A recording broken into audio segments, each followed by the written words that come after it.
எல்லாம் வல்ல இறைவனின் பேரருளால் வல்லான் வகுத்த வழிகொப்ப வெண்மர அகாடமியின் ஆன்மீக ஜோதிட சத் சங்கத்தில் கலந்து கொண்டுள்ள நண்பர்கள் அனைவருக்கும் எனது மனமார்ந்த வாழ்த்துக்களும் வணக்கம். இது ஒரு ஆன்மீக சத் சங்கமா தான் இது உள்ள போகும். இந்த ஆன்மீக சத் சங்கம் அப்படின்னு வரும்போது நாம பல விஷயங்களை இங்க எடுக்க வேண்டியது. எப்படின்னா, ஒவ்வொருத்தரும், அதாவது ஒவ்வொருத்தருடைய வாழ்க்கையிலையும் ஒவ்வொரு விஷயங்கள் நடக்கும். இப்ப நமக்கு எத்தனையோ சிந்தனைகள், எத்தனையோ எண்ணங்கள், எத்தனையோ ஆசைகள், இதெல்லாம் நமக்குள்ளேயே இருக்கு. இதை வெளியே காட்ட முடியல. சிறு வயதுல இருந்தே நமக்கு பலவிதமான எண்ணங்களை நம்ம மனசுக்குள்ள போட்டு ஆழமா போட்டு திணிச்சிருக்கோம். எப்படி அப்படின்னா, உதாரணத்துக்கு சொல்ல போனா, நம்மளுடைய வசதி வாய்ப்புகளுக்கு தகுந்த மாதிரிதான் வாழ்க்கையினுடைய நிலைப்பாடு நமக்கு இருக்கும். அப்ப நம்மளை விட கொஞ்சம் வசதியா இருக்கிறவங்களுடைய அந்த அவங்களுடைய அந்த வாழ்வியலை பார்க்கும்போது நமக்கு ஒரு ஆசை வரும். பொதுவா சைக்கிள் ஓட்டிக்கிறவங்க ஸ்கூட்டர் ஓட்டிட்டு போறவங்க பார்த்தோம்னா ஸ்கூட்டர் ஒன்று வாங்கலாமே, நமக்கு இருந்தா நல்லா இருக்குமே, இது ஆசை. ஆனா இந்த ஆசையை நம்ம இப்படி எல்லாம் நீ பேராசைப்படக்கூடாது அப்படின்னு சொல்லக்கூடாது. அது ஒரு ஆசை. இந்த ஆசையை நம்ம படணும். அதே மாதிரி நம்ம ஒரு வாடகை வீட்டுல இருக்கிறோம். இந்த வாடகை வீட்டுல இருக்கிறோம் அப்படின்னா, ஏன் நமக்கு ஒரு சொந்த வீடு அமையக்கூடாதா? இது வாழ்வியலுக்கு உகந்த ஆசை. இதே மாதிரிதான் கல்யாண வயதுடைய சில பேர், வயது வந்தவங்க, ஒரு 30 வயசு கடந்தவங்க எல்லாம் இன்னும் நமக்கு ஒரு கல்யாணம் நடக்கலையே அப்படின்ற ஒரு ஏக்கம் அவங்களுக்கு இயற்கையாவே இருக்கும். இது இயற்கையான ஆசை. கல்யாணம் வேணும் அப்படின்னு நினைக்கணும். சரி, இதெல்லாம் வாழ்க்கையில ஒவ்வொன்றும் நம்ம வாழ்வியல் கோட்பாட்டுக்கு தேவையான ஆசை. இந்த ஆசைகளுக்கும் நம்ம எண்ணங்களுக்கும் ஒருவித தொடர்பு.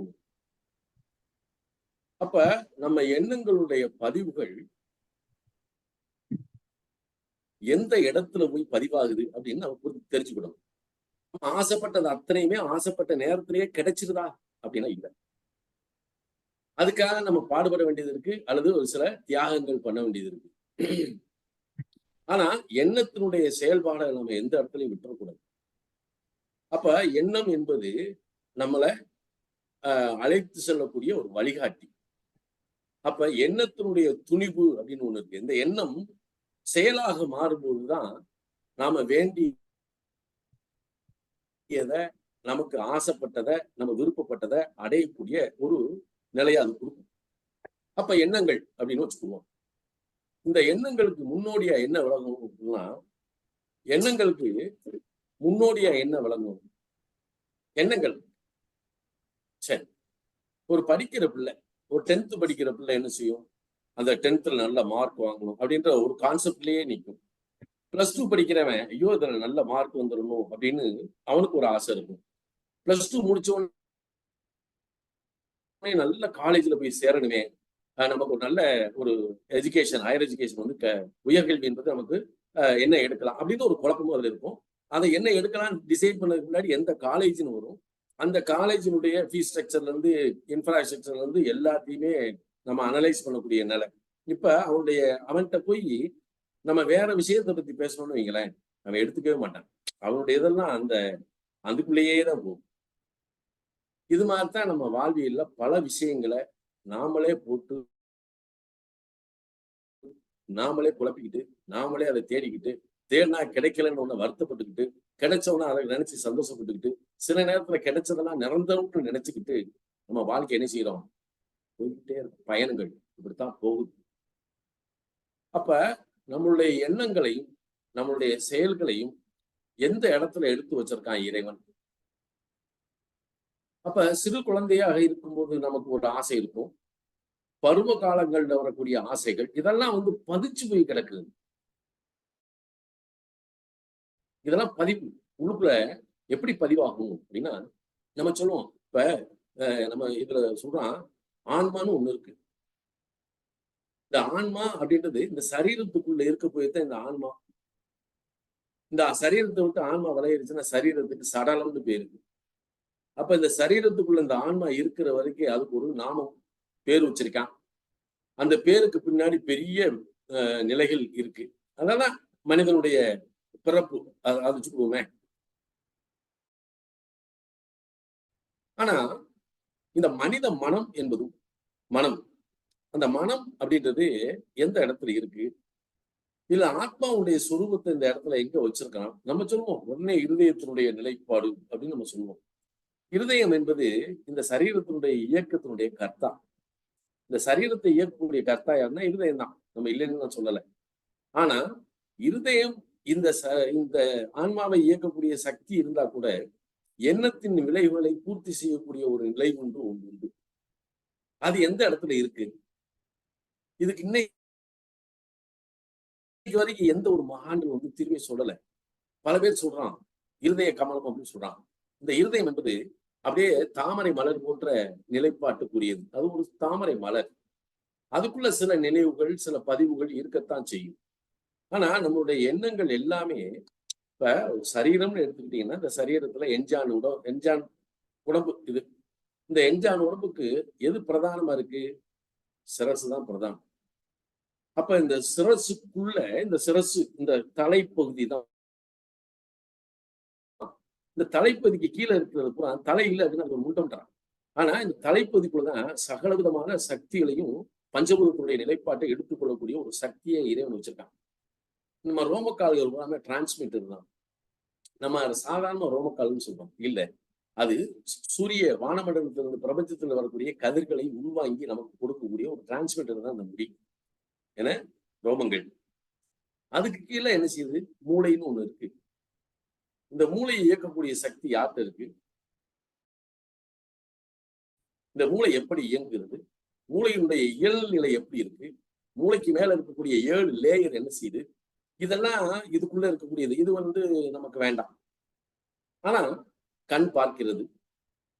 இந்த கண்கள் எல்லாம் பார்க்கும்போதுதான் நாம பார்க்கிறதெல்லாம் ஆசைப்படுறோம். அப்ப இந்த இந்த ஆன்மாவுடைய பெரும்பான்மையான பங்கு காது வந்து ஒளியை கேட்குது, இசையை கேட்குது, ரசிக்குது, சத்தமா போறவனையும் கேட்குது, சத்தம் இல்லாம அமைதியா இருக்கக்கூடிய காத்துல வரக்கூடிய சவுண்ட் எல்லாம் கேட்குது, பிடிச்சிச்சுன்னா கேட்குது, பிடிக்கலன்னா மனச அப்படியே டக்குன்னு ஒதுக்கிறது. 10 பேர் உட்கார்ந்து இருக்கும்போது 10 பேர் கத்தி பேசிக்கிட்டு இருப்பான். இவன் ஒரு வேலையை பார்த்துக்கிட்டே இருப்பான். அந்த பக்கம் கவனமே போகாது. அப்ப இந்த காது இவனுடைய மனதிற்கு கட்டுப்பட்டு இவன் செயல்பாட்டுக்கு உறுதுணையாக இருக்கும்போது இவனுடைய கான்சன்ட்ரேஷனுக்கு வர்றான். அப்ப 10 பேர் கத்துறான், அதை கத்திக்கிட்டு தான் இருக்கான். ஆனா இவனுடைய மனம் தன்னுடைய வேலைக்குள்ள போகும்போது இந்த மனமானது இந்த வேலையில் லயிச்சு போகும்போது இந்த காதுகள் இருக்கக்கூடிய அந்த ஒளியை இது தடுத்து நிறுத்தி இங்க கொண்டு வந்து இது ஒரு கண்ட்ரோலிங் ஆகிடுச்சு. அப்ப நறுமணங்கள் சுவாசிக்கிறோம். இந்த நறுமணத்துடைய சுவாசத்தை நம்ம கண்ட்ரோலே பண்ண முடியாது. ஏன்னா அது காற்றினுடைய தத்துவம். அப்ப நாம் சுவாசிக்கக்கூடிய காற்று நம்ம சுவாசிக்கிறோம். ஒரு நாளைக்கு 21,600 சுவாசம் சுவாசிக்கணும்டா அப்படின்னு நம்ம சொல்றான். நாம சுவாசிக்கிறோமானா கிடையாது. 14,400 சுவாசம் தான் சுவாசிக்கிறோம். மிச்சம் 7,200 சுவாசம் வீணாத்தான் போகுது. இதை வச்சுதான் ஆயுள் பலத்தை குறைக்கணும். ஒரு மனிதனுடைய உண்மையான வயது 120 ஆண்டுகள். ஆனா 120 வயசு இருக்குமா? இப்போதைக்கு அவன் சொல்றான் 60 வயசு இருந்தாலே போதும் போதும் அப்படின்றேன். ஏன்னா இவனுக்கே அந்த அதாவது அவங்க எல்லாம் எப்படி இருந்தாங்க? 100 வயசு 120 வயசு வாழ்ந்தாங்க. அதுக்கு என்னன்னா சுவாசத்தினுடைய நிலைப்பாடுதான் நம்ம ஆயுளுடைய தத்துவம். இதுக்குள்ள வச்சிருக்காங்க. இது வேணாம், நமக்கு வேணாம். ஆனா இந்த கண்கள் பார்க்கிறது, பார்த்த உடனே சொல்லுது, அந்த அம்மா எவ்வளவு அழகான சேலை கட்டிட்டு போறாங்க, இந்த மாதிரி சேலை வாங்கணும் அப்படின்னு சொல்லுது. ஒருத்தன் கார்ல போய்க்கிட்டு அந்த கார் நல்லா இருக்குல்ல, அழகா இருக்குல்ல, கார் வாங்க. கண்கள் தான் ஆசையை தூண்டு. அப்ப இந்த கண்களுக்கும் உலகியலுக்கும் என்ன சம்பந்தம் அப்படின்னு நம்ம போகணும். ஏன்னா கண்கள் தான், கண்கள் பார்க்கிறது. நீங்க நீங்க இந்த கண் தெரியாதவங்க இருக்காங்க இல்லையா, பிளைண்ட்ஸ், அவங்களுக்கு ஒரு அதீத சக்தி. பிறப்பால் பார்வை இழந்த ஒரு ஆன்மாவுக்கு, பிறப்பால் பார்வை இல்லாதவங்களுக்கு இந்த உலகம் இருட்டா வெளிச்சமானு தெரியாது, நிறங்களுடைய நிலை தெரியாது. ஆனால் உணர்வு நிலையினுடைய உச்சத்தம் அவங்ககிட்ட இருக்கும். அதை எப்படி உணரலாம் அப்படின்னா, ஒரு உக்கிரம் நிறைந்த ஒரு ஜல்லிக்கட்டு காளைய நாம அவுத்து விடுறோம். ஒரு பார்வை தெரியாத பார்வையற்ற ஒரு ஜீவன் வருது. இந்த பார்வையற்ற ஜீவன் வரும்போது இந்த முரட்டு காளை இருக்கு இல்லையா, இது நம்மள மாதிரி கண் தெரியக்கூடிய ஆளுகளை வந்து குத்தும். ஆனால் பார்வையற்றவர்களை கிட்டத்தோட போகும். எவ்வளவு பெரிய சக்தி தெரியுமா? அப்ப அவர்கள் இயற்கையாகவே இந்த ஆன்ம ஞானத்தினுடைய அந்த ஞானத்தினுடைய அறிவினுடைய நிலைப்பாட்டுக்குள்ள இருப்பாங்க.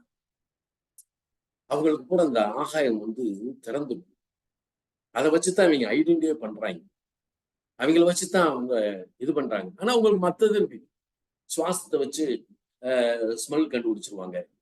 என்ன மத்ததெல்லாம் ஒளியை வச்சு ரசிச்சிருவாங்க. ஆனால் பார்வையை வச்சு அவங்களால ஒண்ணு. ஆனால் பார்வை இல்லாதனால் அவங்களுக்கு அதிதீவிரமான அதி உன்னதமான உச்சத்தினுடைய அறிவு திறன், அதை வந்து ஞானத்தினுடைய கதவுகள் அப்படின்னு சொல்றாங்க. அதனாலதான் நம்ம என்ன செய்யறோம், தியானம் இருக்கணும் அப்படின்னு சொன்னா என்ன செய்யறோம், கண்ணை மூடுன்னு சொல்றோம். கண்ணை மூடி கண்ணை மூடி நம்ம சொல்றோம் தவம் என்பது இயல்பான நிலையில எளிது அப்படின்னு நம்ம நினைக்கிறோம். உட்கார்ந்து பார்க்கணும். எங்க கண்ணை மூடி அப்படியே வலது காலை கீழே போட்டு இடது காலை மேல தூக்கி சுகாசனத்துல கூட உட்காருவோம், இல்ல பத்மாசனத்துல கூட உட்காருவோம்யா. உட்கார்ந்து இந்த கையை காலை அப்படியே வச்சுக்கிட்டு அப்படியே சிம்முத்திரையை போட்டு அப்படியே தூக்கி வச்சு அப்படியே நிமிர்ந்து பார்த்துக்கிட்டு, நிமிர்ந்த உடனே இந்த கண்ணை மூடின உடனே என்ன வரும், நம்மளை சுத்தி இருக்கக்கூடிய அத்தனை சிந்தனைகளும் அப்படியே வந்து நிற்கும். வந்து நாளை காலையில அவன் பணத்துக்கு வந்துருவான், என்ன செய்யுது சிந்தனை வரும். காலையில இருந்துச்சோன்னு இவன் சமைச்சு கொடுப்பாளா கொடுக்க மாட்டாளா, வேலைக்கு போகும்போது என்ன சாப்பாடு வைக்க போறான், இது வரும். பிள்ளை வந்து கேட்டாலே வாங்கி கொடுக்குறேன், அவன் எதுவும் நினைப்பாளோ, இப்படி வரும். இவன் ஃப்ரெண்ட் எங்கேயோ வந்து சொல்லிப்பான், அது நினைவு வரும். இவன் மறந்து போன விஷயம் கூட கண்ண முன்னோட வந்துடும். இப்ப இதுல கடந்து போகும்போதுதான் இதை கடக்கணும். உடனே கண்ண முன்னோடனே ஒரே மேல்நிலைக்கு போயிருவோமா, போக முடியாது. அதுதான் சித்திரமும் கைப்பழக்கம் செந்தமிழும் நாப்பழக்கம் தான். சித்திரமும் கைப்பழக்கம் தான். அப்ப பழகத்தான் வரும். அப்ப எந்த ஒரு விஷயமும் பழகத்தான் நமக்கு கிடைக்கும். அப்ப கண் முன்னோடனே ஒரு 3 நிமிஷம் அவனால கண்ணை மூடி உட்கார முடியாது. ஒரு 5 நிமிஷம் உட்கார முடியாது. ஆனா பிராக்டிஸ் இருக்கும். ஒரு 5 நிமிஷம் அப்படியே மனம் போன இதுல வந்து லயிக்கணும். லயிக்கணும். மனம் எங்கெங்க போ பார்த்துக்கணும், போ அப்படி விட்டுறணும். குதிரையை விட்டுறணும். குதிரை எங்க வேணாலும் போகும். அப்படியே போய் அதுவா மன அடக்கம் மன ஒடுக்கத்துக்குள்ள வரும். அது வரைக்கும் நமக்கு பொறுமை வேணும். அது அபியாசம், அதாவது தியானத்துல உட்காரு. இது ஈஸி இல்லை. ஆனா எல்லாம் கிடைக்க கூடாது ஒண்ணா கிடைக்கும். அப்ப கண்மூடிய பின்புதான் நம்மளுடைய உள்ளுணர்வை உள்ளிலையை நம்ம ஆன்மாவினுடைய நிலைப்பாட்டை அறியக்கூடிய ஒரு வழி எதுன்னா, கண்கள் மூடிய பின்பு, கண்கள் திறந்திருக்கும் போது போறாமே நம்மளை என்னது இயக்குது, உலகியல் வாழ்க்கை தான் இயக்குது. உலகியல் வாழ்க்கையில தான் நம்ம இருக்கோம், அதுக்குள்ளதான் இருக்கும். அது தப்புன்னே சொல்லக்கூடாது. என்ன, ஒரு பெரிய ஆன்மீக மாநாட்டுக்கு போயிருந்தேன். வந்து பூரா சாமியார் பேர் நம்மளும் அபியாசத்துல இருக்க ஆளுகள். அதனால அவன் கூப்பிட்டான். நம்மளும் இடுப்புல ஒரு வேட்டி மேல ஒரு துண்டத்தான பொத்திக்கு தெரியுறோம். கூப்பிட்டான். நானும் போய் உட்கார்ந்துருந்தேன். இப்ப வாசி யோகி பொன்னியா சுவாமிகள் பேசுவார் அப்படின்னு. எனக்கு அங்க இருக்கும் ஜாமியார்ட்ட என்ன பேசுறது, ஏன்னா ஆதாரத்தை பத்தி பேசுறதா, பஞ்சபூதத்தை பத்தி பேசுறதா, அல்லது வந்து பிரபஞ்சத்தை பத்தி பேசுறதா. ஏன்னா அவன் என்ன சொல்றான், பஞ்சபூதத்தினுடைய நிலைப்பாட்டுல 6 ஆதாரத்தை உள்ளடக்கி மேல்நிலையை நோக்கி இருக்கும்போது சகசிராரத்தினுடைய கதவுகள் அண்டத்தில் இருக்கக்கூடிய பிண்டத்துல இருந்து அதை நம்ம வந்து உள்ள போய் கதவுகளை திறக்கிறதுக்கு அது வேற மார்க்கம், அதுக்கு நம்ம வேண்டாம், இப்ப நான் போகக்கூடாது. ஆனா அந்த அந்த இதுல நான் பேசும்போது அபியாச கதியில நிறைய இருக்கு. சித்தர்கள் நமக்கு நிறைய சொல்லி இருக்கிறாங்க. எல்லாம் பேசிக்கிட்டு இருக்கும்போது சொன்னேன், நான் கேசுவலா தான் பேசினேன். ஏன்னா நம்ம ஜோசியம் தெரிஞ்சதுனால நான் இந்த வார்த்தையை சொன்னேன். இந்த ஜோதிடத்துல சுக்கராச்சாரியார்னு ஒருத்தர் இருக்காரு. என மாண்டவனை பிழைக்க வைக்கக்கூடிய சக்தி படைத்தவர் யாருன்னா அது அசுரகுருன்னு சொல்லக்கூடிய சுக்கராச்சாரியார் தான். அவர் தான் இந்த நம்ம கண்களுக்கு அதிபதி, அவர் ஆசைக்கு அவர் தான், லௌகியத்துக்கு அதிபர் தான். அப்ப அந்த சுக்கராச்சாரியர் சொல்றாரு, அவரை எப்படி வச்சிருக்கிறாங்க இந்த சாஸ்திரத்துல தர்ம திரிகோணம் ஒரு கோணத்துல வச்சிருக்காங்க. தர்ம திரிகோணம் என்ன, இப்ப இந்த சாஸ்திரத்தை எப்படி பிரிச்சிருக்காங்கன்னா 4 விதமா பிரிச்சிருக்காங்க நம்ம ஆளுகள். அதுல தர்ம திரிகோணா, அர்த்த திரிகோணா, காம திரிகோணா, மோட்ச திரிகோணா. அப்ப தர்ம திரிகோணத்தை என்ன சொல்றாங்கன்னா, நீ உண்மையும் ஒழுக்கமும் சத்தியமும் நேர்மையும் நியாயமும் அன்பும் இறையாண்மையோடு நீ இருந்தாயானால் நீ ஏழ்மையாக இருந்தாலும் இறைவன் உனக்கு கைகட்டி சேவனம் செய்வான்னு அவன் சொல்றான். அப்படிப்பட்ட தர்ம திரிகோணம், அந்த தர்ம திரிகோணத்துல நீ தப்பிக்கணும் அல்லது ஜெயிக்கணும் அப்படின்னா நீ கண்டிப்பா இல்லறத்துல இருக்கணும். நான் கட்ட பிரம்மச்சாரி, நான் சன்னியாசி, நடக்காது அவனே. எவன் ஒருவன் இல்லறத்தில் இருக்கின்றானோ, இல்லறத்தில் தன்னுடைய நிலையை சரி வர கொண்டு செல்கின்றானோ அவனுக்குத்தான் இந்த ஆன்மீக கதவுகள் சொல்லக்கூடிய அந்த நிலைக்கு அவனை அழைச்சிட்டே போகும். இல்லைன்னா அவன் எதுக்கு மேல ஆகிடும். அப்ப சுக்கராச்சாரியருடைய தயவு இல்லாம இந்த உலகத்துல நாம எந்த ஒரு தவ வாழ்க்கையா இருந்தாலும் சரி, மற்ற எந்த வாழ்க்கையா இருந்தாலும் சரி, அது இல்லாம நம்ம எதையும் அடைய முடியாது. இதுக்கு காரணம் சுக்கரன். இப்ப நம்ம உடனே நினைக்கிறது, சார் இந்த சுக்கரனை எப்படி சார் அட்ஜஸ்ட் பண்றது, அல்லது அவரை எப்படி சார் நம்ம டெவலப் பண்றது, அவரை ஏதாவது பண்ணி நம்ம வலையில சிக்க வச்சிடலாமா சார், நம்ம கற்பனை எப்படி போவோம், அப்படித்தான் போவோம். உடனே நம்ம ஆளு என்ன செய்வான், பட்டாலும் சொல்லுவான், சூப்பரா பண்ணிடுவோம் சார், அவரை மட்டும் கொஞ்சம் வழி சொல்லுங்க சார், நாங்க பிடிச்சுக்கிறோம் அப்படிமா. ஏன்னா சக்கரை பொங்கல் குடிச்சா சுக்கரனை நம்ம அழைச்சு போட முடியும். அதுலயும் ஒரு விஷயம் இருக்கு சார். சிம்பிளா பாத்தீங்கன்னா, எவன் ஒருவன் இந்த இனிப்பு சுவை இருக்கு இல்லையா, இனிப்பு, இந்த இனிப்பு சுவைய அழகாக ஒரு ஒரு மைசூர் கிருஷ்ணவா ஸ்வீட்ஸ் கூட வச்சுக்கோமே, அவனுக்கு பிடிச்ச ஸ்வீட் பால்கோவா இருக்கட்டும், இல்ல திருநெல்வேலி இருக்கிற அல்வாவா கூட இருக்கட்டும், தப்பே கிடையாது. அப்படின்னு லேசா அப்படின்னு கொஞ்சம் எடுத்து அப்படியே அந்த நாக்குல போட்டு அப்படியே மெதுவா ரசிச்சு ஒருத்தன் ஒரு இனிப்ப ஒருத்தன் சாப்பிடறான்னு வைங்களேன், அவனுக்கு இது தேவர விஷயம். சரியா? இது இந்த இடத்துல அவுத்து விடுறது அவ்வளவு நல்லதும் இல்லை.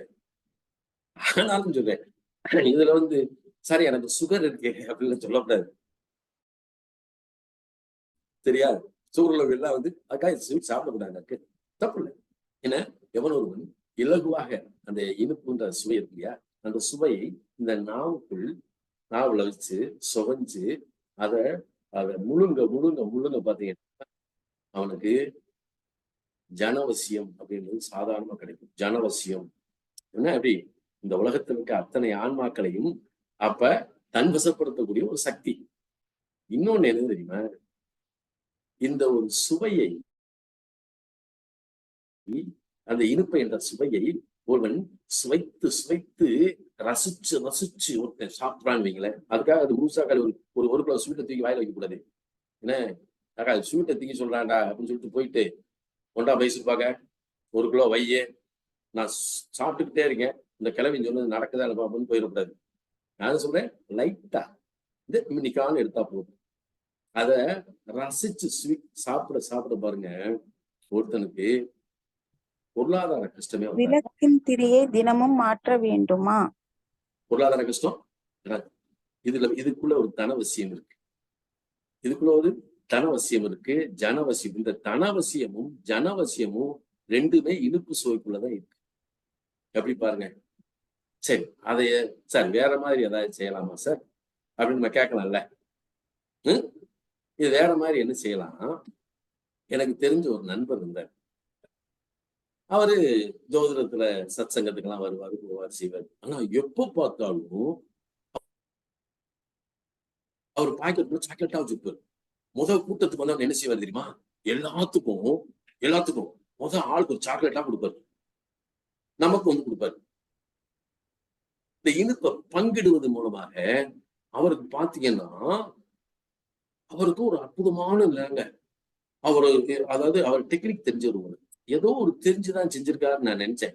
கடைசியில அவர்ட்ட ஒரு நாள் கேட்டேன், ஏன்னா இந்த ஸ்வீட்டா குடுக்குறீங்களே, இது தெரிஞ்சு குடுக்குறீங்களா, தெரியாம குடுக்குறீங்களா? இல்ல புனே, வர்றவங்களுக்கு கூட இனிப்பா இருக்கும்ல, சந்தோஷமா இருக்கட்டும்னு குடுக்குறேன் அப்படின்னாரு. அவருக்கு விவரமே தெரியல. மவனே இப்படி ஒரு இது இருக்கா அவனுக்கு அப்படின்றது. ஆனா இது குடுக்க உங்களுடைய பொருளாதார வளர்ச்சி எப்படி இருக்குன்னு கேட்டேன். அப்படின்னா நீ என்ன சொல்ற அப்படின்னாரு.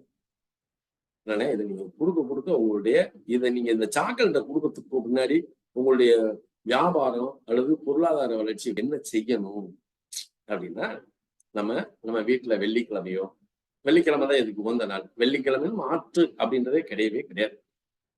வெள்ளிக்கிழமை மாலை வாரம் எடுத்துக்கலாம், அல்லது மாசத்துல ஒரு நாள் கூட எடுத்துக்கலாம்.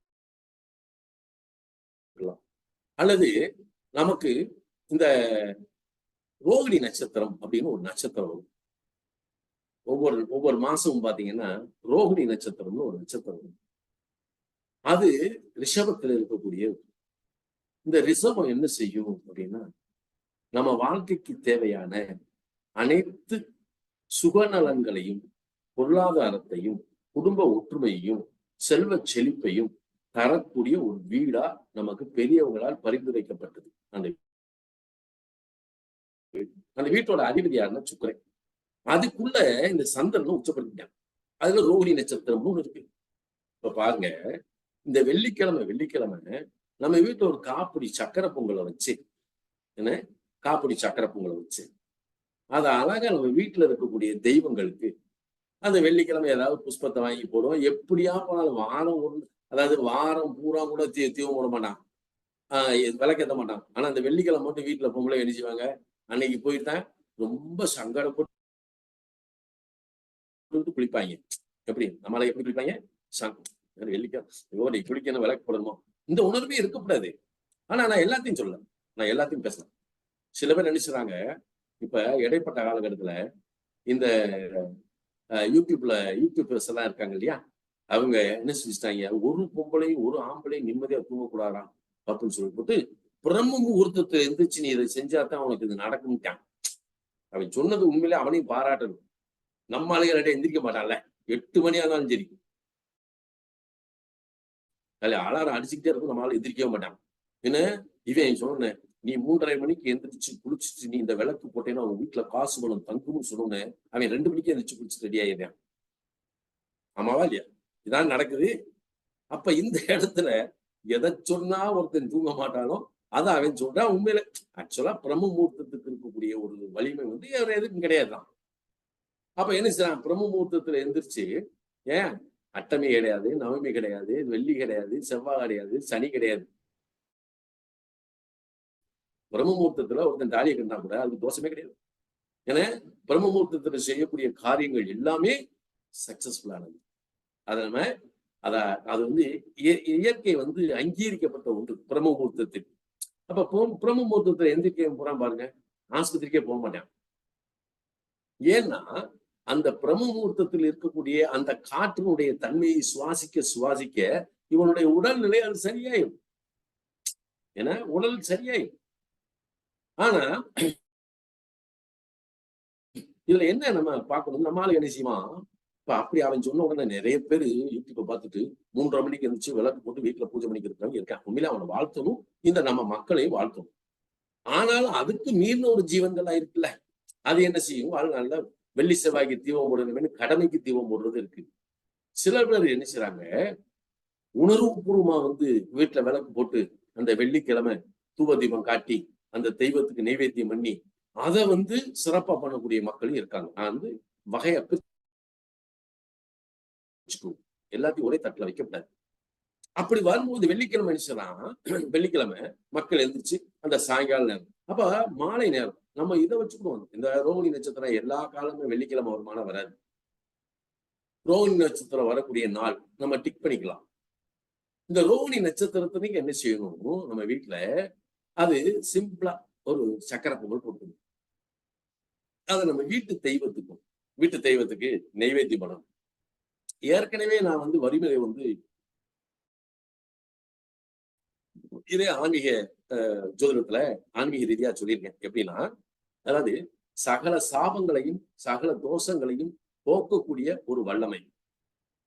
என்ன எல்லாத்துக்கும் எல்லா ஜாதகத்திலையும் சாபம் தோஷம் இருக்கானா இல்லைன்னா, ஆனா எந்த விதமான தோஷங்களும் சாபங்களும் இல்லாத ஜாதகர்களும் வாழ்க்கையில் போராடுகிறார்களே, கஷ்டப்படுகிறார்களே, அவர்கள் என்ன சொல்றாங்க, சாமி என் ஜாதகத்துல என்ன தோஷம் இருக்கு, என்ன இது சங்கடம் இருக்கு, அதை சொல்லுங்க அப்படின்னு கேட்கறான்.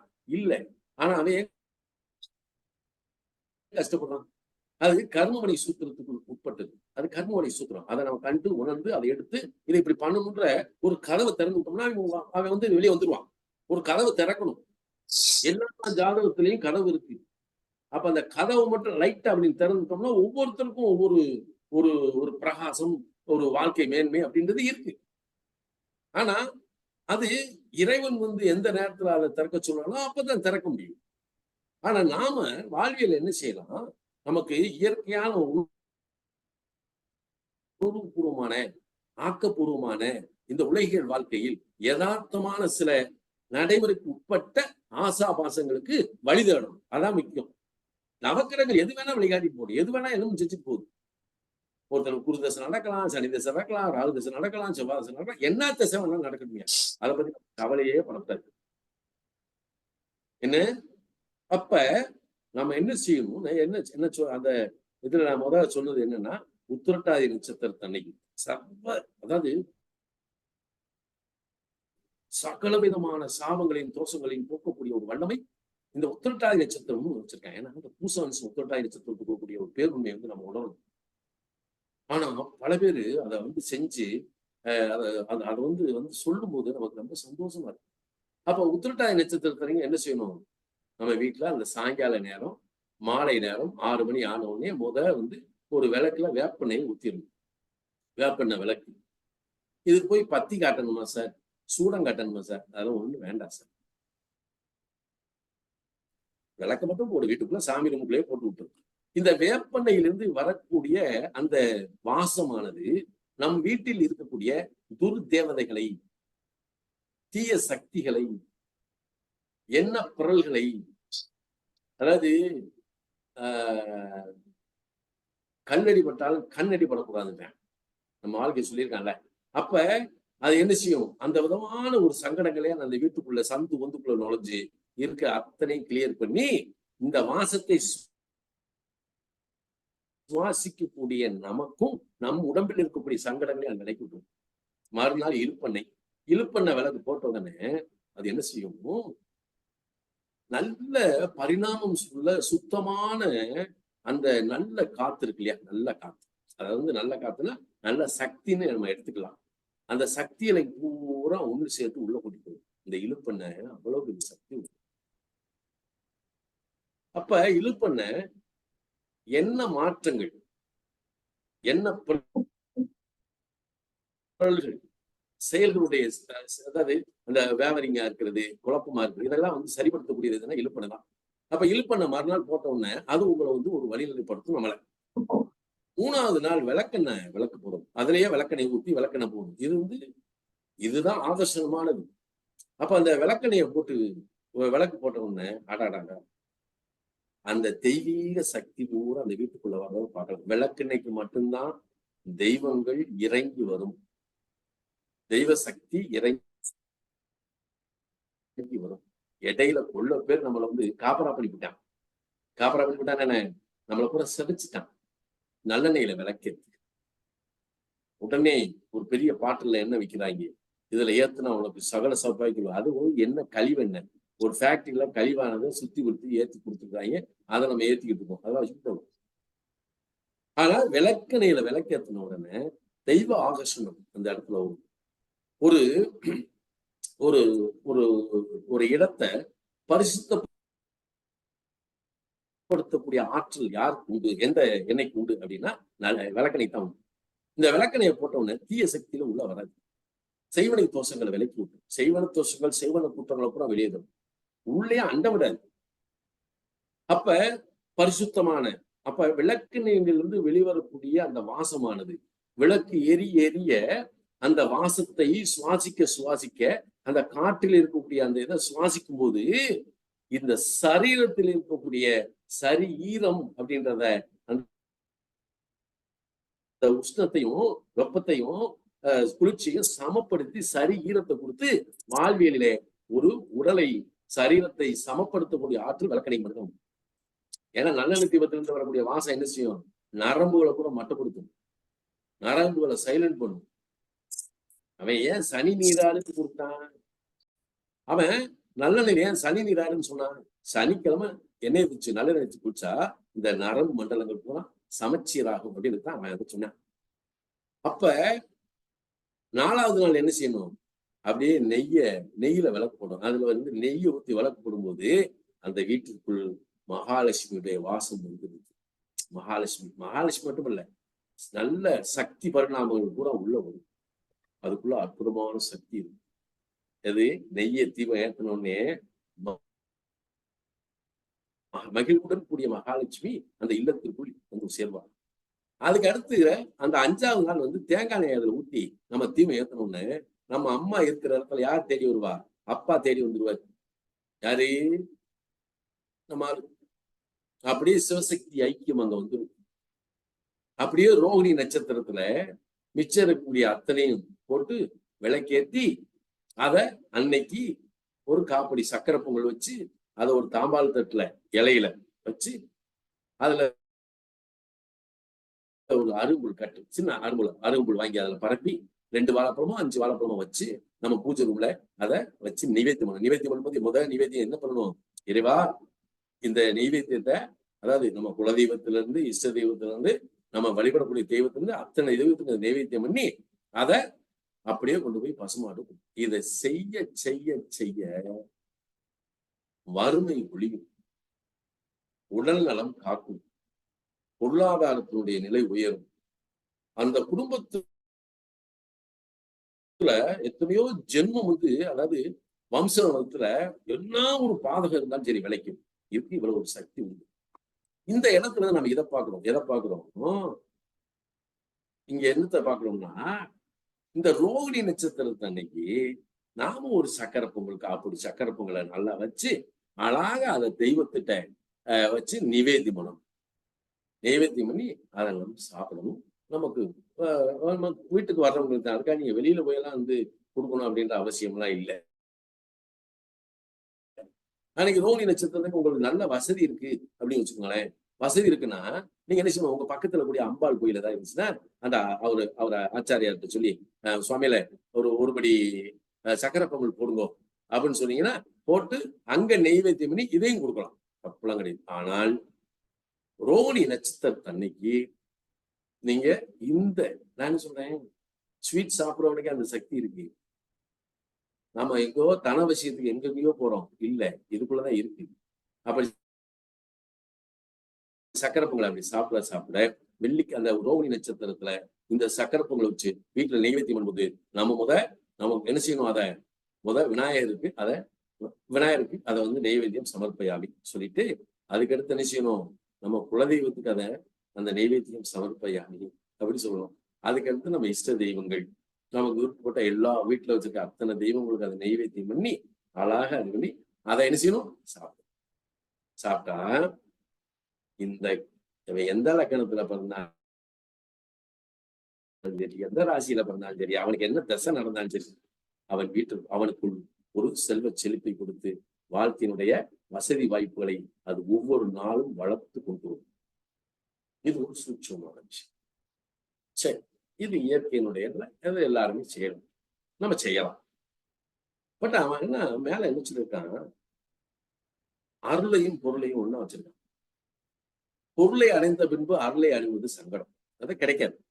காசு பணத்தை வச்சுக்கிட்டு சாமியை விலைக்கு வாங்கணும் நினைக்கிறதா முட்டாள்தனம். ஆனா அருளை பெற்ற பின்பு பொருள் தானா வரும். அதுக்குள்ள ஒரு விஷயம் வச்சிருக்கான். காலத்துல எதுக்கு ஆலய வழிபாட்டுக்கு போறோம், அருளை தேடுறோம், ஒரு மகானை சந்திக்கிறோம், ஒரு பெரியவங்களுடைய ஆசீர்வாதத்தை பெறுகிறோம் அப்படின்றதெல்லாம் அந்த காலத்துல எதுக்கு சொல்லலாம்? அருளை அடைவதற்கு காட்டிய வழிமுறைகள். சார், கோயிலுக்கு போனாதான் இது கிடைக்குமா சார்? இப்படி ஒரு கேள்வி கேட்கலாம். ஏன்னா இந்த சிந்தனை வரணும், வந்தாதான் மனுஷன். அப்ப கோயிலுக்கு போறவனுக்கு பூராம எல்லாமே செல்வத்தை இதுவரை கொடுத்துருக்கா சார்? இது ஒரு கேள்வி. இங்கதான் ஆஹ் இந்த நான் ஒரு நாத்தியவாதனா இருந்தேன் இல்லையா? அந்த எண்ணம் இப்ப வந்துடும் நமக்கு. இந்த கேள்வியெல்லாம் கேட்க சொல்லும். அப்ப கோயிலுக்கு போறவன் அத்தனை பேருமே நல்லா வாழ்ந்துட்டானா? இல்ல. கோயிலுக்கு போறவன் அத்தனை பேர்த்துக்கும் செல்வம் கொடுத்துருக்கா? இல்ல. கோயிலுக்கு போற அத்தனை பேருமே தொழில் விருத்தில இருக்கானா? இல்ல. நானே சொல்றேனே. இல்ல. அப்ப என்ன சார் இது? விஷயத்த நல்லா புரிஞ்சுக்கணும். இப்ப ஒரு ஒரு வள்ளலார் சொல்லுவாரு, ஆண்மை நேய ஒருமைப்பாட்டு உரிமை அப்படின்னு ஒரு வார்த்தையை பயன்படுத்துவார். யாரு? வள்ளலாரு. ஆண்மை நேய ஒருமைப்பாட்டு உரிமை. அப்ப ஆண்மை நேய ஒருமைப்பாட்டு உரிமை அப்படின்னா, அந்த ஒருமைப்பாடு அப்படின்றத ஆண்மை நேய ஒருமைப்பாடு அவர் சொல்றது. ஆண்மை நேய ஒருமைப்பாடுடைய அப்படியே வருது. அப்ப இங்க என்ன ஆகுது? எல்லா உயிர்களையும் தன் உயிர் போல் நேசிக்கக்கூடிய ஒரு ஆன்மா. அப்ப அப்படிப்பட்ட ஆன்மா என்ன செய்யும்? இந்த பிரபஞ்சத்துல, இந்த பூம உலகத்துல காசு பணத்துக்கு ஆசைப்படாது, வசதி வாய்ப்புகளுக்கு ஆசைப்படாது. யதார்த்தத்துடைய நிலைப்பாட்டுக்குள்ளதான் கட்டுப்பட்டு நிற்கும். அதுக்கு எது கிடைச்சாலும் சரி, யதார்த்தத்துக்குள்ளே இருந்து அதை ஏற்றுக்கொள்ளக்கூடிய ஒரு பக்குவம் வந்துடும். எது? ஆண்மனேய ஒருமைப்பாட்டு உரிமை கூடிய ஆன்மா. ஆனா நம்ம அப்படி இருக்கமா? இல்லையே. எதிர்த்த வீட்டுக்காரனை பார்த்தே நம்ம வாழ்க்கையினுடைய நம்ம எதிர்த்த வீட்டுக்காரனை பார்த்து சூடு வச்சுக்கணும். அங்க சொல்லணும். அந்த மனநிலை நமக்கு மாறணும். அப்ப இந்த இடத்துல அருளையும் பொருளையும் அவன் இணைச்சு வச்சிருக்கான். இந்த அருளையும் பொருளையும் நம்ம எப்படி அடையிறது? இதுக்கு ஒரு மார்க்கம் இருக்கா? நான் தான் சொல்றேன்ல சார், எல்லாத்துக்கும் ஒரு கதவு இருக்கு சார். இந்த கதவு திறந்து விட்டா எல்லா பேருமே வசதியாயிடலாம். ஏன்னா எந்த நட்சத்திரத்துல எந்த இதுல வந்தானே அதெல்லாம் இங்க தேவையே கிடையாது. ஆனா இதோட உண்மை என்ன? அவனவனுடைய கர்மவினை கோட்பாடு அல்லது அவனுடைய கர்மவினைக்கு உட்பட்ட வாழ்வியல தான் இறைவன் அவனுக்கு அளந்து கொடுக்குறான். இல்லைன்னு நான் சொல்லவே கிடையாது. அப்ப எல்லாருமே ஒரே மாதிரி இருக்கும்ல? என்ன மாதிரி எல்லாம் இருக்கணும்? உங்கள் மாதிரி நான் இருக்கணும். ஏன்னா அம்பானி மாதிரி எல்லாம் வந்துக்கலாம்ல? இல்லையே. அப்ப இதுக்கு என்ன காரணம்? அப்ப அவனுடைய கர்ம வினை ஒண்ணு இருக்குல்ல? அப்ப நீ ஏன் அந்த தாய் தகப்பனுக்கு பிறந்த? அப்ப உன் தாய் தகப்பன் யாரு? அப்ப உன் தந்தை பிறகு காரணமா இருந்த முன்னோர்கள் யாரு? அப்ப ஆதி மூலம் உனக்கு தெரியுமா?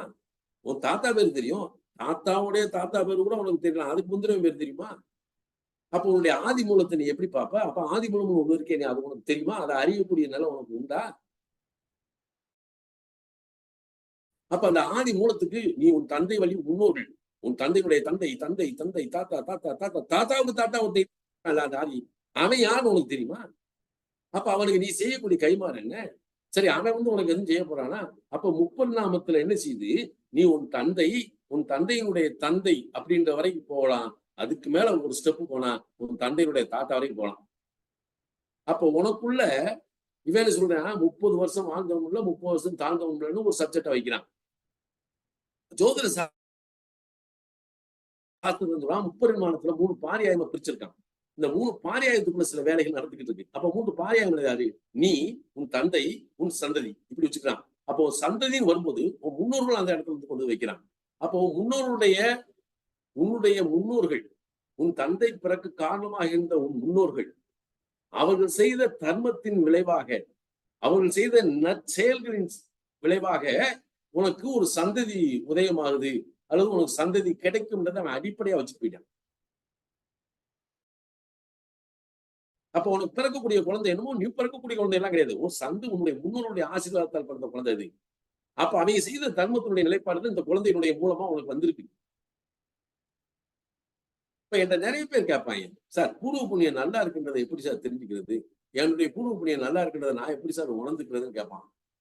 நான் சொல்றேன், நீ பெற்ற குழந்தைகளில் ஏதேனும் ஒன்று நீ பெற்ற குழந்தைகளை ஏதேனும் ஒன்று உனக்கு பெருமை சேர்க்குமானால் உன்னுடைய பூர்வ புண்ணியம் நன்றாக இருக்கு என்ற அர்த்தம். ஏன்னா சாஸ்திரத்துல சொன்னா 5ஆம் இடத்த புத்திரஸ்தானம்னு சொல்றான், 5ஆம் இடத்த பூர்வ புண்ணியஸ்தானம்னு சொல்றான். அதைத்தான் 9க்கு 9ஆம் இடம் உன் தாத்தனை சொல்றான். உன் வம்சத்தை பூரா அந்த இடத்துல சொல்றான். அப்ப அது பூரா உன்னுடைய குழந்தையா உனக்கு உருவெடுத்து வருது. அப்ப உன்னுடைய முன்ஜென்மமும் அதுலாண்டா இருக்கு. அப்படி வரும்போது அந்த 5ஆம் இடம், இப்ப ஜோதிடத்துல நம்ம 5ஆம் இடம் ரொம்ப முக்கியம். அப்ப நம்ம இப்ப ஆனி மாசம் பிறந்துருச்சு. இந்த ஆனி மாசம் அப்படின்றது அவன் என்ன சொல்றான், ஆனி மாசத்தை ஒரு காற்று ராசியா வச்சிருக்கான், இரட்டைப்படை ராசியா வச்சிருக்கான். அது ஒரு ஊஞ்சல் போன்றது. இன்னும் மிதுனத்துல இப்ப ஆனி மாசம் பிறந்தவங்க சரி, மிதுன ராசி மிதுன லக்னத்துல பிறந்தவங்க சரி, அது ஒரு சிம்பாலிக்கான வேலை தான். ஏன்னா அவன் ஒரு 5 நிமிஷம் மட்டும் ஒரு ஊஞ்சல்ல ஆடி பழகிட்டான்னு வைங்க, அவனுக்கு சகலத்தை சாதிக்கக்கூடிய ஒரு வல்லமை உண்டு. சரியா? எப்படி? சகலத்தையும் சாதிக்கக்கூடிய வல்லமை அவனுக்கு உண்டு. நானே பூர வீட்டுல இருக்கேன், ஹாஸ்பிட்டல் சீட்ல உட்காந்துருக்கேன். நான் எந்த வீட்லயா ஊஞ்சல்ல போய் ஆட முடியும்? டேய், உன் தெருல ஒரு பார்க் இருந்துச்சு, அந்த பார்க்ல ஊஞ்சல் கட்டியிருப்போம்டா. நானே குக்கிராமத்துல இருக்கேன், நான் எங்க விடுது? டே, வீட்டு பக்கத்துல வேப்ப மரத்துல ஏதாவது கயத்தை கொடு, ஒரு பறாயை கட்டு, ஆடுறா. இந்த ஊஞ்சல் ஆட ஆட இவங்களுக்கு ஒரு அற்புதமான சக்திகள், இவங்களுடைய காரிய அனுகூலம் நன்றாக இருக்கும், வாழ்வியல் நன்றாக இருக்கும், புத்தி நன்றாக செயல்படும், அறிவின் வெளிப்பாடு நன்றாக இருக்கும், அவர்களுடைய சந்ததி விருத்தி நன்றாக இருக்கும், இல்லறம் நன்றாக இருக்கும். இந்த உலகத்தோடு அவன் இணைந்து செயல்படுவது சூப்பரா சிம்பிளா வச்சிருக்கேன். நீங்க ஆனி மாசம் பிறந்தவங்க சரி, மிதுன லக்னத்துல பிறந்தவங்க சரி, நீங்க ஏதாவது சொல்லி பாருங்க அட்வைஸ்.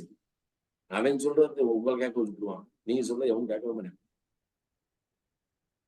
ஏன்னா உண்மையிலே அறிவு ஜாஸ்தி, அறிவு ஏராளம். ஆனா இந்த ஆனி மாதத்துல என்ன சொல்றான்னா, இதுக்குள்ள என்ன இதை வச்சிருக்கான்னா, இந்த ஆனி மாசத்தை காமத்திரியோணத்துடைய முதல் வீடு அப்படின்னு காமத்திரியோணத்துடைய முதல் வீடு அப்படின்னா என்ன சார்? சரி, காமத்திரியோண முதல் வீடு நம்ம தெரிஞ்சுக்கணும்ல. நமக்கு வாழ்வியலுக்கு ஒரு துணை இருக்கு, துணை வரும். அதாவது 21 வயசை கடந்தா நீ கல்யாணம் பண்ணிக்கலாம்னு சொல்லி அரசு அங்கீகாரம் தெரிகிறது. என்ன அரசு எப்ப தருது? 21 வயசுல நீ கல்யாணம் பண்ணிக்கலாம்னு சொல்லி அது அங்கீகாரம் தருது. நம்ம வாழ்க்கையில 24 வயசு அப்படின்றது நீ கல்யாணம் முடிக்கிற வயசுல 24 வயசுல கல்யாணத்தை முடிச்சுருண்டான்னு சொல்லி சாத்திரம் சொல்லுது. 24 வயசுக்கு பின்னாடி நீ கல்யாணம் பண்றது கூட வேஸ்ட்தான் சொல்லு. அதுக்காக வேஸ்ட் இல்லை. அப்ப நீ உடனே கொண்டு சொல்றாரு, நான் 38 வயசாகி கல்யாணம் இல்லாம இருக்கேன், நீ இப்படி சொல்லினா நாங்க எந்த கிணத்துல போய் குதிக்கிறது எல்லாம் கேட்கக்கூடாது. சரியா? இது இதுக்காக நடக்கிறதுதான் இல்ல. அவன் சொல்ல சாத்திரம் சொல்றான், 24 வயசு என்பது உனக்கு பருவம், இல்லறத்தில் இணையக்கூடிய காலம், இல்லறம் என்பது கொடுக்கக்கூடிய அந்த கால அளவு. அதுலயும் முடியல, அது வேற. அப்ப அந்த இல்லறத்தினுடைய தன்மையை கொடுக்க வரும்போது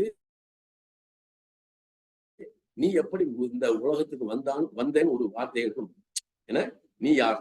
முதல்ல நான் யாருன்னு பாக்கணும்ல. நான் யாருன்னு பார்த்தா எங்க போவேன்? நான் யாரு? அழகுசாமி முத்துலட்சுமி பிறந்திருக்கேன் அப்படின்னு நான் சொல்லுவேன். இந்த அழகுசாமி முத்துலட்சுமி யாருன்னு கேட்கணும் அடுத்து.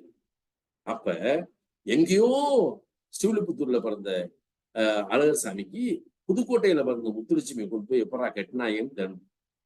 இந்த 2 பேர்த்தையும் இணைச்சது யாரு? இல்ல, ஸ்ரீவில்லிபுத்தூர் எங்க இருக்கு? புதுக்கோட்டையில இருக்கு. அப்ப இந்த ஸ்ரீவில்லிபுத்தூர் புதுக்கோட்டையில கூடிய பெண்ணை இந்த இணைத்ததுக்கு யார் காரணம்? இது இறைவனுடைய செயல். For each other. அப்ப அழகசாமியுடைய கர்மவனையும் முத்துலட்சுமி கர்மவனையும் ஒன்னா சேர்க்கும் போது இந்த உலகில் அவளை இணைக்கலான்ற இந்த இணைப்புக்கு பாலமாக இருக்கக்கூடிய இடம் அது குரு. இவர்களுடைய கர்மவனையில எடுத்து இவங்களை இணைக்கக்கூடிய இந்த இணைப்பை ஏற்படுத்தி கொடுப்பது குரு. இவர்களை ஒருவேறு சந்திக்க வைத்து இணங்க வைத்தது யார்? இணங்க வைத்தது யார் அப்படின்னா புதன். அதனால புதனுக்கு நம்ம சொல்ற அழகான பேர் என்ன தெரியுமா? மாமா. என்ன ஜோசியத்துல என்ன வச்சிருக்கேன்? மாமன் காரகன்னு சொல்லுவேன், உண்மையிலே மாமா.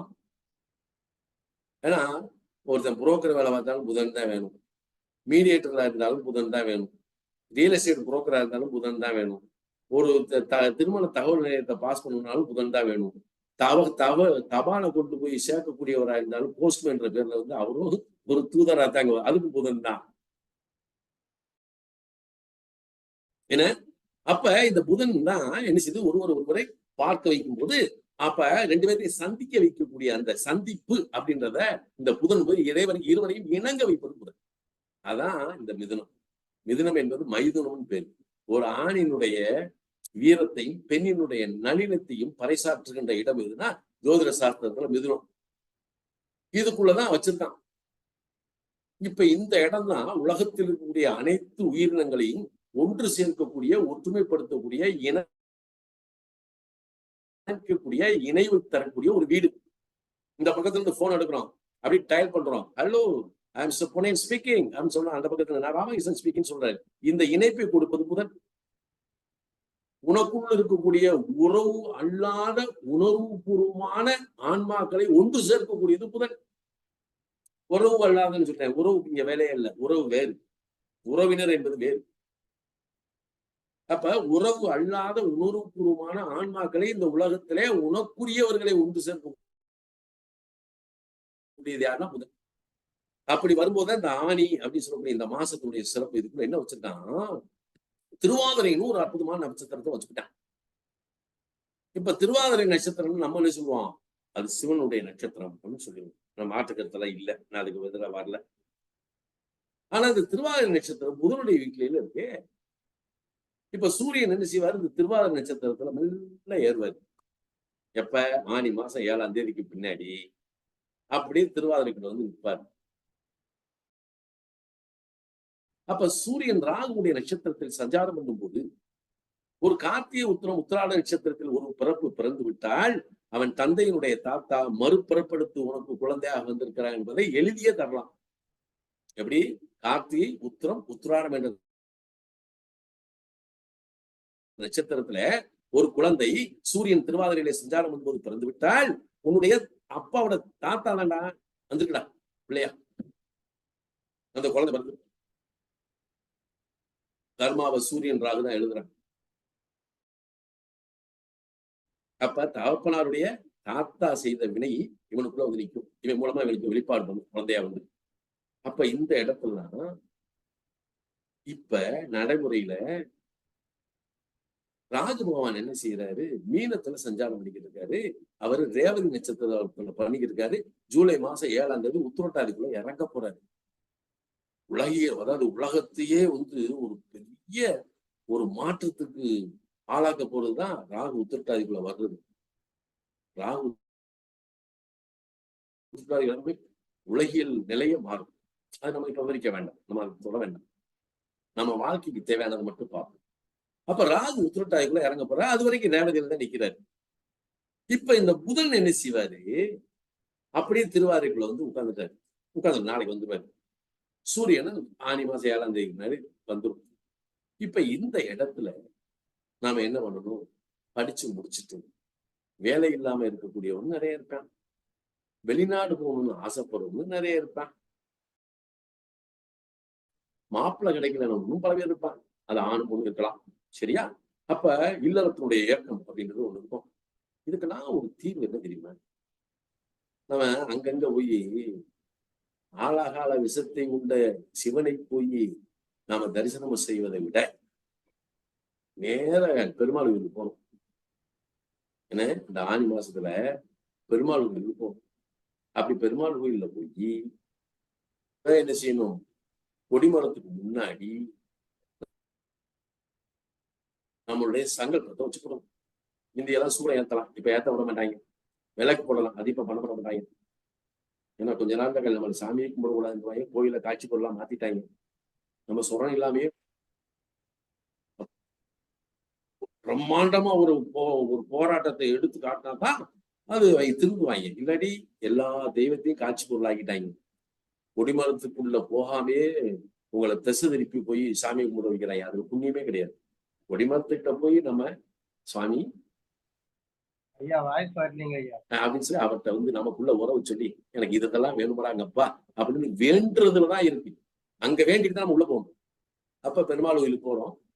போய் அப்படியே தாயார் சன்னிதானத்துல போய் அம்பாளை ஒரு லேசா அப்படியே வணங்கிட்டு அப்படியே அந்த பக்கம் சுத்தி வந்தோம்னா இந்த பக்கம் பூமாதேவி இருப்பா, அவளையும் லேசா அப்படியே போய் வணங்கிட்டு அப்படியே திருப்பி வந்து பெருமாள் சன்னிதானத்துக்குள் நுழையும் போது கருடாழ்வார்னு ஒருத்தர் இருப்பார். இந்த கருடாழ்வார 17 சுத்தம். இப்ப இந்த ஆனி மாசத்துல எவனொருவன் கருடாழ்வார் சன்னிதானத்தை சுற்றி அந்த பெருமானை அந்த நாராயணனை பெருமாளை எவன் சேவிக்கிறானோ அவனுடைய எண்ணங்கள், அவனுடைய ஆசைகள், அவனுடைய முயற்சிகள் அனைத்தையும் சித்தி வர வைக்கும். இது சில பேர் வெளிநாட்டு வாழ்க்கைகள்லாம் வெளிநாடு போகணும்னு சொல்லி முயற்சி பண்ணிக்கிட்டு இருப்பான். அவனுக்கெல்லாம் இது போயிட்டு வரணும். இது ஒரு பக்கம் இருக்கட்டும். இன்னொரு பக்கம் நம்ம என்ன அப்படின்னா, திருவாதிரை அப்படின்னு எடுத்துக்கிட்டா அது ஆடல் அரசன் பேர். ஆடல் அரசன்னா நடராஜ பெருமானை குறிக்கும். அப்ப நம்ம என்ன செய்யலாம், இந்த திருவாதிரை நட்சத்திரத்துக்கு உரிய கோயில் எது அப்படின்னா அது உத்தரகோசம். அங்கே எங்க இருக்கு அப்படின்னா ராமேஸ்வரம் போற வழியில பரமக்குடியை தாண்டி ராமநாதபுரத்துக்கு முன்னாடி 12 கிலோமீட்டருக்கு உட்பட்டு உள்ள ஒரு 7 கிலோமீட்டர் போனா உத்தரகோசமங்கிற ஆதி ஆலயம். அது ஆதி, அதை உணரவே முடியாது. அங்க மங்களநாதன் மங்களநாயகினி அம்மாவும் அப்பாவும் உட்கார்ந்து இருப்பாங்க. அங்கெல்லாம் மரகத்தால் ஆன நடராஜனுடைய இது இருக்கு. அங்க தினந்தோறும் அந்த உச்ச பூஜைக்கு மரகத லிங்கமும் ஸ்படிக லிங்கமும் பூஜை பண்றாங்க. ஆனா நம்ம எல்லா காலத்திலையும் போய் தரிசனம் பண்றதை விட திருவாதிரை நட்சத்திரத்தில் போய் தரிசனம் பண்றது நல்லது. அதுலயும் இந்த சூரியன் திருவாதிரையில் சஞ்சாரம் பண்ணும்போது நம்ம அங்க போய் அந்த பெருமானை வழிபடுவது நல்லது. சார் அவ்வளவு தூரம்லாம் போக முடியாது சார். சரி சார், இப்படி மாத்திக்கிடுவோம் சார். நம்ம சிவன் கோயிலுக்கு போவோம் சார். சிவன் கோயில்ல எல்லா இடத்துலயுமே நடராஜர் சன்னிதானம் இருக்கும். என்ன, நடராஜர் சன்னிதானத்தை போவோம். இந்த சன்னிதானத்துக்கு பாருங்க, அதுல என்ன வேடிக்கை வைக்கிறேன்னா, அதுக்கு நம்ம நன்னாரி வேர்ல மாலை போடலாம். நன்னாரியை விட்டு நன்னாரில அதாவது வெற்றி வேர் இருக்கு இல்லையா, வெட்டி வேர் அல்லது நன்னாரி வேர். வெட்டி வேர்ல போடுறது ரொம்ப ரொம்ப விசேஷம். அதுல நன்னாரிய எடுத்து அந்த நன்னாரில ஒரு மாலை கட்டி அப்படி போட்டோம்னா அது சூப்பரா இருக்கும். அதெல்லாம் எங்க சார் போய் தேடுறது? நாங்க வேற ஏதாவது சொல்லியா? அழகா என்ன செய்யணும், ராகுன்னு வந்துட்டாலே அதுக்கு சம்மங்கி மலருக்கும் சம்பந்தம். இந்த சம்மங்கி மாலை இருக்கு பார்த்தீங்களா, அதை அழகா கொண்டு போய் அந்த இதுல போடலாம். அப்படி இல்லை வில்வ மாலை போடலாம். அப்படி போட்டு உங்க பிரார்த்தனையை அழகா வைக்கலாம். வச்சுட்டு நீங்க வாழ்ந்து பாருங்க, நம்மளுடைய எண்ணத்தினுடைய செயல்பாடு ஒரு விசேஷமான ஒரு நிலை இருக்கும். அதே மாதிரிதான் இந்த ஆனி மாசம் வரக்கூடிய திருவாதிரை, சுவாதி, சதயம், இந்த 3 நட்சத்திரத்தை விட்டுறக்கூடாது. இந்த ஆனி மாசம் வரக்கூடிய சுவாதி நட்சத்திரத்தில் திருமணம் ஆகாதவர்கள், திருமணத்துக்காக அந்த வயது வந்த அந்த ஆணும் பெண்ணும், என்ன இதுல நம்ம உடனே சுவாமி அவன் கோயிலுக்கு போவோனா நான் போலாமா அப்படின்னு, உனக்கா கல்யாணம் பண்ண போறோம், நீ 52 வயசுனா பேசாம இருக்கணும். பல பேர் என்ன செய்யறாங்க, இங்க பேசும்போது நமக்கே ஒரு மாதிரியா தான் இருக்கும். சுவாமி அவனுக்கு பதில் நான் போய் வழிபட்டு வரலாமா, ஏன் அவனுக்கு பதில் நீ சாப்பிடு, வயிறு நிறையதான்னு பார்ப்போம், என்ன இப்படிலாம் கேட்கிறாங்க. அந்த ஆத்மார்த்தமா அவன் போய் நின்னா அதுக்குரியது கிடைக்கும். அவனுக்கு இது மேல நம்பிக்கை இல்லை, அப்புறம் எதுக்கு நீ பாக்குற, தேவையில்லை, விட்டுரு, அதான் விதி. அப்ப அந்த சுவாதி நட்சத்திரத்தை எப்போ வரும், சூரியன் திருவாதிரை ராகுடைய நட்சத்திரத்தில் இருக்கும்போது சந்திரன் சுவாதியிலே சஞ்சாரம் செய்கிற காலம் நாளைக்கு தான். சரியா, நாளைக்கு சுவாதி. அப்ப அந்த அழகான இதுல கல்யாணம் அப்படின்னு, அந்த கல்யாணம் பருவத்தில் இருக்கக்கூடிய அந்த குழந்தைகள் அருகில் இருக்கக்கூடிய அம்பாளை, சிவாலயத்தில் இருக்கக்கூடிய அம்பாளை கூட தரிசனம் பண்ணலாம், தப்பு இல்லை. பத்திரகாளி வழிபாடு ரொம்ப சிறப்பு. இந்த சுவாதி நட்சத்திரத்துல பத்திரகாளியத்தை போய் என்னடி நிக்கிற, எனக்கும் கல்யாணம் ஒண்ணு பண்ணணும்ல, எனக்குரியவனை நீ எனக்கு கொடு அப்படின்னு சொல்லி பத்திரகாளிட்ட போய் கேட்டா கொடுப்பான். இல்ல பக்கத்துல ஒரு கருப்பணசாமி இருந்தா அவர்கிட்ட போய் கேட்டாலே, அவன் காவல் தீர்ந்தானே, போய் கேட்டோம்னா சரி கதவை திறந்து விட்டுவாரு. அதுக்கு மேல சிவாலயத்தில் இருக்கக்கூடிய காளியையும் அங்க இருக்கக்கூடிய ஊர்த்தவ தாண்டவர் அப்படின்னு ஒருத்தர் இருப்பாரு, அவரை கும்பிடலாம். என்ன அப்ப இத போய் நீங்க அழகா செய்யலாம். ஆனா இது கூட ஒரு பெரிய இது என்னன்னா, இந்த ஆனி மாதம் வரக்கூடிய சதய நட்சத்திரத்தை இந்த காலம்தான், நான் இந்த காலத்துக்கு மட்டும்தான் சொல்றேன். மற்ற காலத்துக்கெல்லாம் போயிடக்கூடாது. இதுக்கு முன்னாடி பின்னாடி இதே நிரந்தரமா கொண்டு போயிடக்கூடாது. சதய நட்சத்திரத்து அன்னைக்கு நாம என்ன செய்யணும் அப்படின்னா, வாராகி வழிபாடை செய்யலாம். வாராகி வழிபாடு ரொம்ப விசேஷமா இருக்கும். அல்லது அவங்க இஷ்ட தெய்வம் குலதெய்வ வழிபாடு நல்லா பண்ணலாம். இந்த ஆனி மாசம் சதய நட்சத்திரத்துல ஒரு குலதெய்வ வழிபாடு, குலதெய்வத்தை போய் கும்பிட்டு வர்றதுல புண்ணியம் உண்டு. இதை செஞ்சா லௌகியத்தில் இருக்கக்கூடிய, நல்லா தெரிஞ்சுக்கோங்க, லௌகியத்தில் இருக்கக்கூடிய பிரச்சனைகளை அப்படியே சரி பண்ணி. இப்ப கணவன் மனைவிக்குள்ள ஒரு கருத்து வேறுபாடு இருப்பாங்க. அவங்க கருத்து வேறுபாட்டுல இருக்காங்கன்னு வைங்க. அப்ப கருத்து வேறுபாடு இருக்கும்போது இவங்க இந்த மாதிரி வழிபாடுக்கு போறாங்கன்னு வைங்க, ஒண்ணு சேர்த்து விட்டுரும். கோர்ட்ல கேஸ் இருந்தது கூட உடைச்சிட்டு ஒண்ணு சேர்ந்துருவாங்க. பாருங்க இதுக்குள்ள எவ்வளவு விசேஷத்தை வச்சிருக்காங்க அப்படின்னு. சரி சுவாமி, வேற எதுல நாங்க கவனமா இருக்கணும்? ஒரு கவனம்னு ஒண்ணு இருக்குல்ல. இப்ப குரு பகவான் இந்த மிதுனத்துக்கு 12ஆம் இடத்துல சஞ்சாரம் பண்ணிக்கிட்டு இருக்கிற பல பேருக்கு என்ன ஆசை வரும்னா, ஏதாவது ஒரு சொத்து வித்து வாங்கணும்னு ஆசை வரும். அதெல்லாம் நியாயமான ஆசை, அதெல்லாம் வேணும், வாங்கணும்.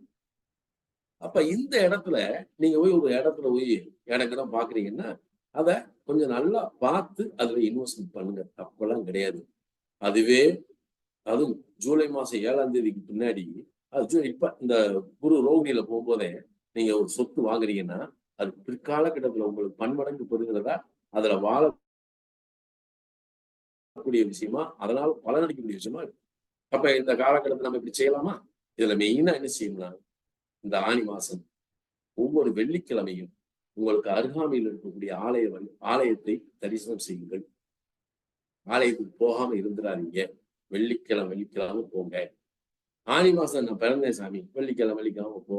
நான் மிதுன லக்னம் சாமி, வெள்ளிக்கிழமை கோயிலுக்கு போ என சகலமும் கைகூடி நிற்கும். நல்ல அற்புதமான ஒரு இந்த மாலை